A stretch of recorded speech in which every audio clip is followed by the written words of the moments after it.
IPL చరిత్రలో మరోసారి కొత్త అధ్యాయం రాబోతోంది. ఇప్పటి వరకు ఒక్కసారి కూడా కప్ ముద్దాడలేని రెండు జట్లు ఆర్సీబీ మరియు పంజాబ్ కింగ్స్ ఈసారి ఫైనల్ కు చేరాయి.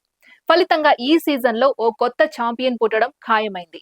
ఆర్సీబీ గతంలో 3 సార్లు 2009, 2011, 2016లో ఫైనల్ కి చేరినా ప్రతిసారి ఓటమి ఎదురైంది.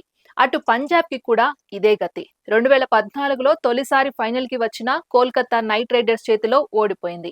ఈ రెండు జట్ల అభిమానులకు గత 18 ఏళ్లుగా నిరాశే మిగిలింది. అయితే ఈసారి మాత్రం ఓ జట్టు కల నిజం కానుంది.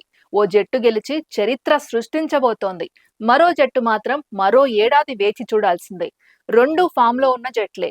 ఆటగాళ్లంతా హై స్పిరిట్ లో ఉన్నారు. ఫైనల్ మ్యాచ్ లో ఎటు తిరుగుతుందో చెప్పడం కష్టమే. కానీ అందులోనే ఉంది అసలైన ఐపీఎల్ మజా. అయితే ఈసారి ఎవరు గెలుస్తారు? ఆర్సీబీనా లేదా పంజాబ్ కింగ్సా? తెలిస్తే కామెంట్ చేయండి.